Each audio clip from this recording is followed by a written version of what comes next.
কাজ না করে যদি আল্লাহ সাহায্য পায়, আল্লাহ তো ওয়াদা হিসেবে পাইতেছে, আল্লাহ সন্তুষ্টি হিসাবে না।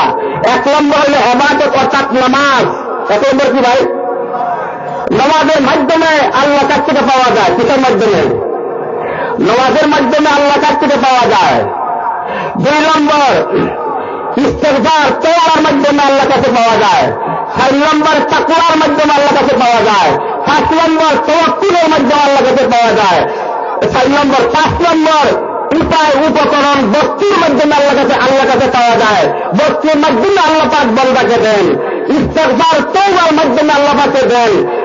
তাওয়াক্কুলের মাধ্যমে আল্লাহর উপর ভরসার মাধ্যমে আল্লাহ পাকে দেন।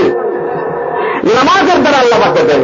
এই 4টা আমল যতক্ষণ পর্যন্ত আমরা মুমিন মুসলমান না করছি, আল্লাহর কাছ থেকে আল্লাহ পাক রাজি আর খুশি হইয়া দিবেন না। আল্লাহ সৃষ্টি করে থাকছেন, আল্লাহ ওয়াদা করেছেন আমি কাউকে উপহাস রাখবো না, এইগুলা দিবেন। কিন্তু আল্লাহ পাকের পক্ষ থেকে যে দান বরকত আর রহমত এইগুলা পাওয়া যাবে না। নামাজের মাধ্যমে আল্লাহ কাছে পাওয়া।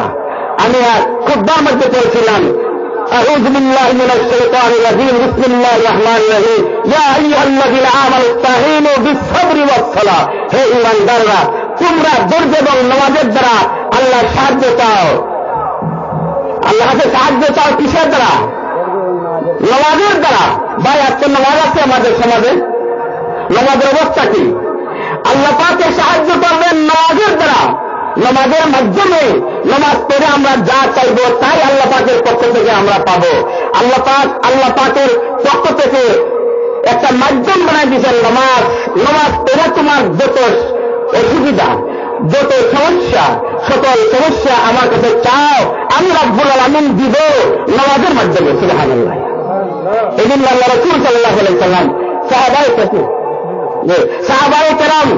সাহাবায়ে কেরাম যত নিজের সমস্যা করে গেছেন, নামাজে দাঁড়িয়ে গেছেন, নামাজ পড়ে আল্লাহ কাছে চাইছেন, আল্লাহ পাকের সাহায্য আইছে, শীঘ্রই সাথে চাইছে, কোন সময় দেরি চাইছে, আর কোন সময় সাথে চাইছে। ভাই কিসের মাধ্যমে আল্লাহ কাছে চাইব? নামাজের মাধ্যমে। আল্লাহ রাসূল এবং সাহাবায়ে কেরাম নামাজের মাধ্যমে আল্লাহ কাছে চাইছেন। তার প্রমাণ ফাজাইলে তাবলীগের মধ্যে আল্লামা জাকারিয়া রহমতুল্লাহ উল্লেখ করেছেন। একজন সাহাবী বলতেছেন, আল্লাহ রাসূল আমার ঘরে কোনো খাদ্য নাই, খালি নাই। আল্লাহ রাসূল বলেছেন তুমি নামাজের মাধ্যমে খালি চাও আল্লাহর দরবারে। উনি দৌড়ে গেছেন, মসজিদে গিয়ে নামাজ পড়তেন, নামাজ পড়ে আল্লাহ কাছে চাইছেন, আল্লাহ আমার ঘরে খালি নাই, আমার পেটের বুখায় আমার শরীর কাঁপতেছে। নামাজ পড়ে দৌড়ে গেছেন, আল্লাহ রাসূল বলছেন নামাজ পড়ে চাইতাম, আমার ঘরে খানির ব্যবস্থা হয়ে গেছে। দৌড়ে গেছেন, গিয়া জিজ্ঞাসেন কি আমার দিদি খানির কোন ব্যবস্থা হয়েছে? না, কোন ব্যবস্থা হয় নাই। সাথে সাথে আবার মসজিদে গেলেন, গিয়া নামাজ পড়লে আল্লাহ কাছে চাইলেন। চাওয়ার পরে আবার বাড়িতে গেলেন, আগের মতো জিজ্ঞাসা করলেন দিদি খানির কোন ব্যবস্থা হয়েছে? বলে না, কোন ব্যবস্থা হয় নাই। আবার মসজিদে গেলেন, ওনার একই আর বিশ্বাস আছে।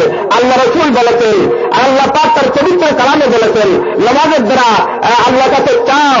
উনি আবার মসজিদে গিয়ে নামাজ পড়লেন, এইদিকে নিজের দিদি মসজিদে নিজের দিদির জানামাজের দাঁড়ায় গেছেন, উনিও নামাজ পড়া শুরু করে দিচ্ছেন। আগেকার মানুষের এখন তো মিল আছে, গম রে কুটানো যায়, গুড়ি করা যায়। আগে চাকরি ছিল, চাকা ঘোরাই একদম আটা তৈরিত, আটা শাখা আছে কিন্তু গম নাই, কোনো কিছু নাই। নামাজ পড়া শেষ হইতে না হইতে শাখা ঘোরা শুরু হয়ে গেছে, গম দেখা যায় না, শাখা ঘুরতেছে আর আটা পড়তেছে, শাখা ঘুরতেছে আটা পড়তেছে। যদি দেখেন আটা পড়তেছে, গম নাই। সাথে সাথে গড়ের মধ্যে যত কিছু ব্যবস্থা ছিল, হাড়ি পাতির সব কিছু বড়ি আর বড় কিছু নাই। ওই সাহাবা বেরিয়ে আসলেন, জিজ্ঞাসা করলেন কি ব্যাপার? দিদি সাথে সাথে পানি দিয়া খায় ঘুরে রুটি তৈরি করা শুরু করে দিচ্ছেন। কি ব্যাপার? বলে খাদ্যের ব্যবস্থা হয়েছে কি? ওই যে দেখেন না চাকরি দিয়া আটা পড়তেছে, দেখা যায় দমকল নাই, বাড়িতে আছে। সুবহানাল্লাহ বিহামদিহি। সাহাবায়ে কেরামের আল্লাহ কাছে চাইছেন নামাজের দ্বারা। এটা সালাতুল হাজাত। কি ভাই? সালাতুল হাজাত। আপনার মাথা ব্যথা, আপনার দিদি অসুস্থ, আপনার ছেলে অসুস্থ, বিপদে পড়ছেন, যে কোনো বিপদে পড়ছেন, ছোট হোক বড় হোক, দুনিয়ার সমস্যা হোক আখিরাতের সমস্যা হোক, নামাজের দ্বারা সালাতুল হাজত যদি আমরা করিয়া আল্লাহ কাছে চাই, আল্লাহ পাক রব্বুল আলামিন সাতলাকে কোন সময় দেন, কোন সময় দেরিতে দেন, কিন্তু আল্লাহ পাক রব্বুল আলামিন সেই নামাজের মাধ্যমে আল্লাহ পাক সকল সমস্যার সমাধান করে দেন। কাজে আল্লাহ পাকের কাছ থেকে যদি আমরা নামাজের সাহায্য পাইতে চাই, তাহলে নামাজের দ্বারা সাহায্য পাইতে হবে। যদি আমরা আল্লাহ পাকের কাছে সাহায্য পাইতে চাই, তাহলে এই সেই মাদ্রাসাকে তৎক্ষণিকভাবে আল্লাহ বর্ষা করে মাদ্রাসাতে রাখতে হবে, কোন ব্যক্তির পিছনে নয়, কোন ব্যক্তির তৎক্ষণ করে নয়, তৎক্ষণ মাদ্রাসা নয়। অনেক কথা ছিল ভাইয়ের আমার, ফিকি আলোচনা ছিল, ফিকি আলোচনা ছিল। আজকে আমরা কোথায় চলেছি? ব্যক্তির পিছনে ঘুরে আল্লাহর শান, দিনের শান, কোরআনের শান, কোরআনের শিক্ষার শান মাঠের দিকে করিয়া, গরিবের পিছনে করিয়া ইজ্জত নষ্ট করতেছি। সারা পৃথিবীর মালিক আল্লাহ পাক, তার উপর বর্ষা করতেছি আজকে আমরা। মানুষের পিছনে পিছনে চাঁদা, তাদেরকে কুসামুদি করা, তারা খাদ্য সালাম দেওয়া। আর ভাই আল্লাহকে সালাম দাও, আল্লাহকে শ্রদ্ধা করো। চোখের পানি পড়া সারাচ্ছে, দেখবে